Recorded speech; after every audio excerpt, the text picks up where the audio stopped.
മണ്ഡലത്തിൽ പടിഞ്ഞാറ് ഭാഗത്ത് സ്ഥിതി ചെയ്യുന്ന വെട്ടം പഞ്ചായത്തിലെ വെട്ടം ചീർപ്പ് പാലത്തിന്റെ ശോചനീയാവസ്ഥയും ഇതുകൊണ്ടുണ്ടാകുന്ന ബുദ്ധിമുട്ടും കഴിഞ്ഞ ദിവസം ഞങ്ങൾ വാർത്ത ചെയ്തിരുന്നു.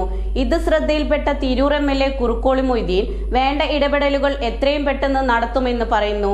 താൽക്കാലികമായി ചെറിയ വാഹനങ്ങൾക്കെങ്കിലും കടന്നു പോകുവാനുള്ള ഒരു പാലമാക്കി വെട്ടം ചീർപ്പ് പാലത്തെ മാറ്റുവാൻ ശ്രമം നടത്തുമെന്ന് കുറുക്കോളി മൊയ്തീൻ MLA ന്യൂസ് 99നോട് പറഞ്ഞു. വെട്ടം ഗ്രാമപഞ്ചായത്തിലെ രണ്ട് ഭാഗവുമായി ബന്ധിപ്പിക്കുന്ന ഒരു പാലമാണ് വെട്ടം ചീർപ്പിലെ പഴയ നടപ്പാലം. വീതി കുറഞ്ഞ് നടക്കാൻ വേണ്ടി മാത്രം പടവുകളാൽ നിർമ്മിക്കപ്പെട്ടതായിരുന്നു. അതിന്ന് തകരുകയും യാത്രയ്ക്ക് പ്രയാസകരമാവുകയും ചെയ്തൊരു സാഹചര്യത്തിലാണ് ഇപ്പോഴുള്ളത്. പ്രക്ഷോഭ രംഗത്താണ് നാട്ടുകാരുള്ളത്. അതിനെ സർക്കാരിനെ സമീപിച്ചുവെങ്കിലും ഫണ്ട് അനുവദിച്ചു തരാൻ സർക്കാരിന് കഴിഞ്ഞിട്ടില്ല.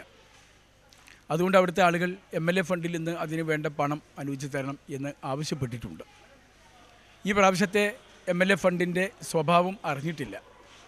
അതിനുശേഷം അതിന് തീരുമാനമെടുക്കാമെന്നാണ് പറഞ്ഞിട്ടുള്ളത്. എങ്ങനെയൊക്കെ ഫണ്ട് വിനിയോഗിക്കണം എന്നതിനെക്കുറിച്ച് ഇപ്പോൾ ഒരു തീരുമാനമെടുക്കാത്തതുകൊണ്ട് അതിന് ആ ഫണ്ട് MLA ഫണ്ട് അല്ലെങ്കിൽ മറ്റേതെങ്കിലും ഫണ്ട് എത്തിക്കാൻ ഈ സാമ്പത്തിക വർഷം പരിശ്രമിക്കും. അതിന് അവിടുത്തെ ജനങ്ങളുമായി സംസാരിക്കുകയും അതിന് വേണ്ട കാര്യങ്ങൾ അവർക്ക് പറഞ്ഞു കൊടുക്കുകയും ചെയ്തിട്ടുണ്ട്. പഴയ നടപ്പാലം നടന്നു പോകാനുള്ള സൗകര്യം ഈ സന്ദർഭത്തിൽ ഒന്നുകൂടി വിപുലപ്പെടേണ്ടതുണ്ട്. ഹെവി വാഹനങ്ങൾക്ക് കടന്നു ചെല്ലാൻ ഉള്ള ഒരു പാലം ഒരുക്കുക എന്ന് പറഞ്ഞാൽ കോടിക്കണക്കിന് രൂപ വേണം. അതിനിപ്പോൾ വളരെയേറെ പ്രയാസകരമാണ്. അതുകൊണ്ട് ചെറിയ വാഹനങ്ങൾക്കെങ്കിലും ഒരു കാറ്, ഓട്ടോറിക്ഷ തുടങ്ങിയ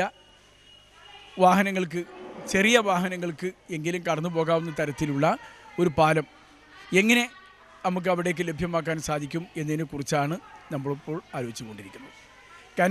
കനാലിൻ്റെ മേലെയുള്ള കടക്കേണ്ട പാലമായതുകൊണ്ട് സംസ്ഥാന ഗവൺമെൻറ്റിന് തീരുമാനമെടുക്കാനും ചില പ്രശ്നങ്ങളുണ്ട്. കനാലുകളുടെ നിയന്ത്രണം കേന്ദ്ര ഗവൺമെൻറ്റിനാണ്. കേന്ദ്ര ഗവൺമെൻറ് അവിടെ ഉയരം കുറഞ്ഞ കപ്പലും മറ്റും പോകാവുന്ന രീതിയിൽ ഉയരം കൂടിയ പാലങ്ങൾ ഉണ്ടാവണം, കുറഞ്ഞ പാലങ്ങൾ ഉണ്ടാകാൻ പാടില്ല എന്ന നിബന്ധന അവർക്കുമുണ്ട്. അപ്പോൾ അതിൻ്റെയൊക്കെ പരിമിതികൾക്കുള്ളിലാണ് വിഷയം കിടക്കുന്നത്. എങ്ങനെയായിരുന്നാലും താൽക്കാലികമായിട്ടെങ്കിലും അവരുടെ വിഷയങ്ങൾക്ക്, സങ്കീർണമായ വിഷയത്തിന് പരിഹാരമുണ്ടാക്കാനുള്ള പരിശ്രമം ഞാൻ നടത്തും. ഇപ്പോൾ റേഷൻ കടക്ക് പോവുകയാണെങ്കിലും കുട്ടികൾ സ്കൂളിൽ പോവുകയാണെങ്കിലും അങ്ങേ ഭാഗത്തേക്ക് ഒരു 50 മീറ്റർ അകലെ മാത്രമുള്ള ഒരു സ്ഥലത്തേക്ക് 2-3 കിലോമീറ്റർ സഞ്ചരിച്ച് പോകേണ്ടതായിട്ടാണ് ഇപ്പോൾ വരുന്നത്. അത് വളരെയേറെ സങ്കീർണമാണ് പ്രശ്നം എന്ന് എനിക്ക് ബോധ്യമുണ്ട്.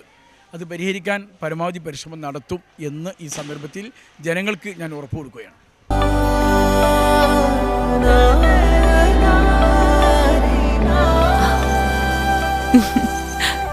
ആചാരങ്ങളും ആഘോഷങ്ങളും പലപ്പോഴും പലതാണ്. അതുപോലെ തന്നെയാണ് നമ്മൾ അണിയുന്ന ആഭരണങ്ങളും.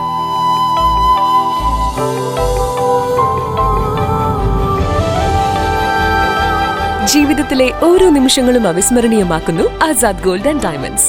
Azad gold and diamonds, Thazhepalam, Tirur.